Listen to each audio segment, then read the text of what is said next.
Hello everyone, मैं मिथुन सिंह स्वागत करता हूं आप सभी का। आशा करता हूं आप सभी बहुत अच्छे होंगे। इंग्लिश की क्वेश्चन आपके सामने यहां पे दिख रहा होगा। 15 क्वेश्चन जो एग्जाम में आया है उसका सॉल्यूशन इस वीडियो में आपको मिलेगा।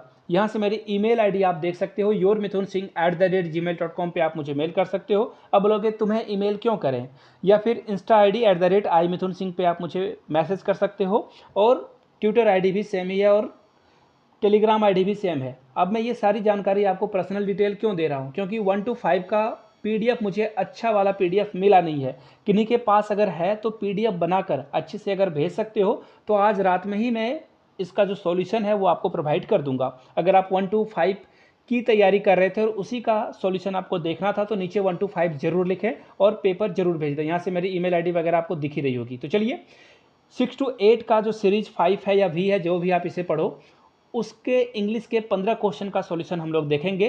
6 to 8 में जो क्वेश्चंस आए हुए हैं वो हम लोग शुरू करते हैं। वेरी फर्स्ट क्वेश्चन आपके सामने ये रहा।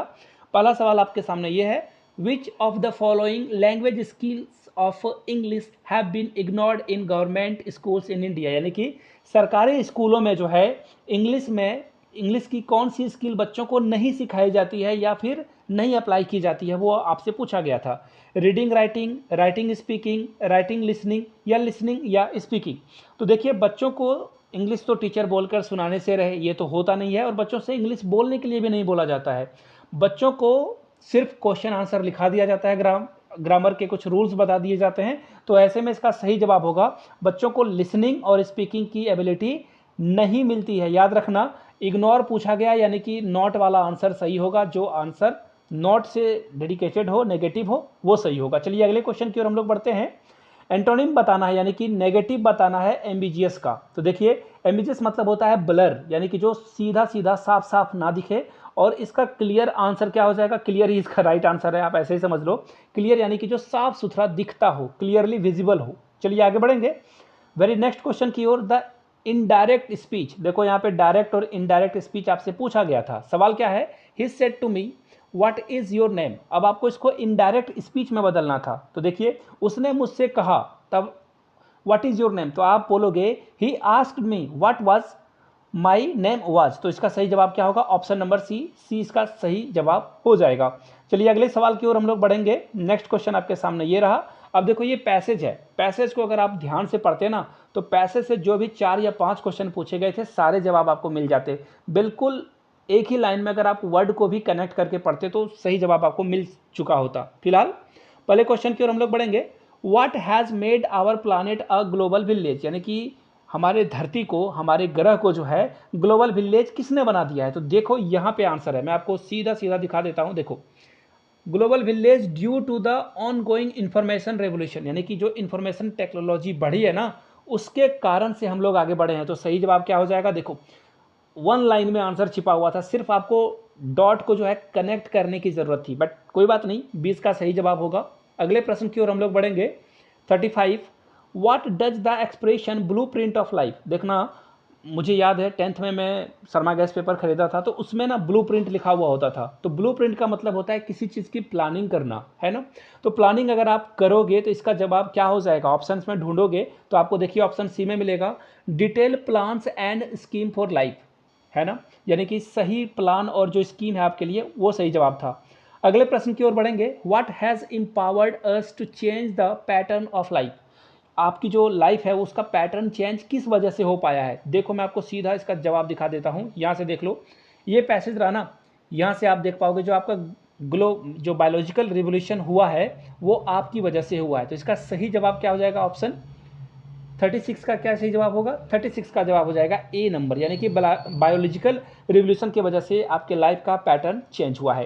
Question number 37, where has the revolution in science failed to impact, यानी कि साइंस हम लोगों का जो है इम्पैक्ट नहीं डाल पाया है, कहाँ फेल हो गया है ये? तो देखिए, साइंस और टेक्नोलॉजी ने बहुत सारी चीज़ें बढ़ा दी है और हमारा लाइफ को, आपके लाइफ को, मेरे लाइफ को ईजी बनाया है, लेकिन वॉर जो है ना, इसे अभी तक एलिमिनेट नहीं कर पाया। देखो, ये चारों ऑप्शन को अगर आप ध्यान से पढ़ोगे ना, कहीं पे अभी आपको पूरे पैसेज में सोशियो कल्चर का एक वर्ड नहीं मिलेगा, पॉवर्टी यानी कि गरीबी का एक वर्ड नहीं मिलेगा, सोशियो इकोनॉमी इनइक्वालिटीज़ के बारे में कहीं नहीं मिलेगा, सिर्फ वॉर के बारे में बताया गया है। इतना भी अगर आप सेंस लगाते तो आपका सही जवाब हो जाता, ऑप्शन सी सही है।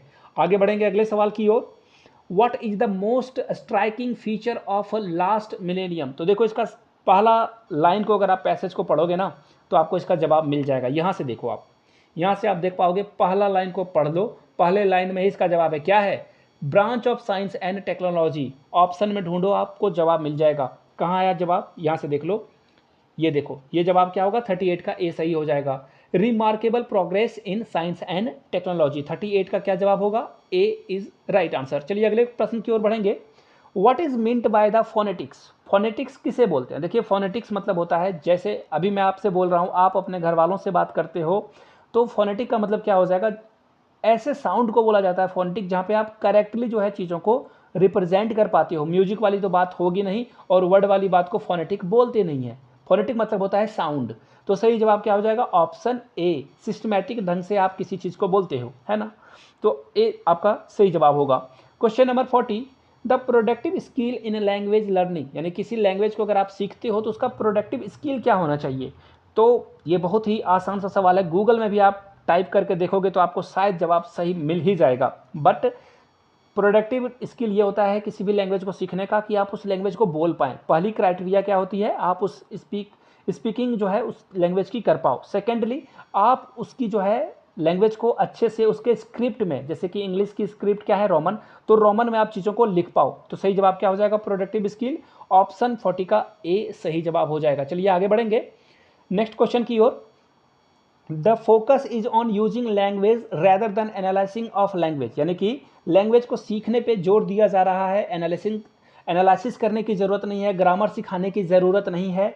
तो ये जो है सिर्फ और सिर्फ बातचीत करने के लिए जो है, कम्युनिकेटिव अप्रोच के लिए जो है चीज़ों को किया जाता है। जैसे कि कोई फॉरेनर आकर हिंदी अगर बोल पा रहा है, इसका क्या मतलब है, उसने ना हिंदी की ग्रामर सीखी, ना ही उसे लैंग्वेज का वो अच्छे से समझा, बट सिर्फ वो जो है चीज़ों को दोहराकर सिर्फ बातचीत करने के लिए कम्युनिकेटिव अप्रोच को लेकर आया। तो ऑप्शन बी आपका सही जवाब होगा। बहुत सारे लोगों ने डायरेक्ट अप्रोच लगाया होगा, बिल्कुल आपका गलत है।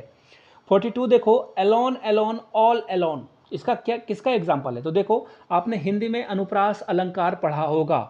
अनुप्रास अलंकार को अगर आप इंग्लिश में कन्वर्ट कर दो तो दैट्स कॉल्ड एलिटरेशन।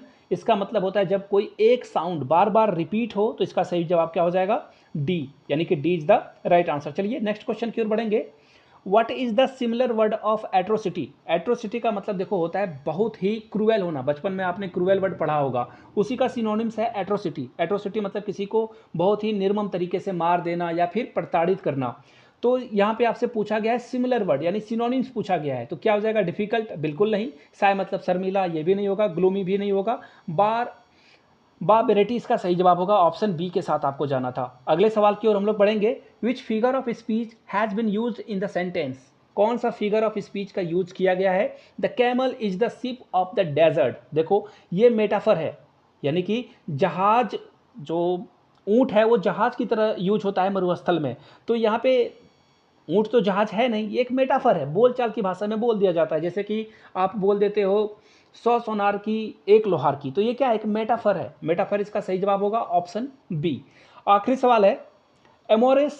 एमोरस जो है ये पोयम है एक्चुअली। एक आपको एमोरस का मतलब पूछा गया है। तो देखिए एमोरस का मतलब होता है कामुक होना। टू बी प्रिसाइज अगर मैं बोलूँ कामुक होना, तो यहाँ पे सही जवाब क्या होगा, वार होना नहीं।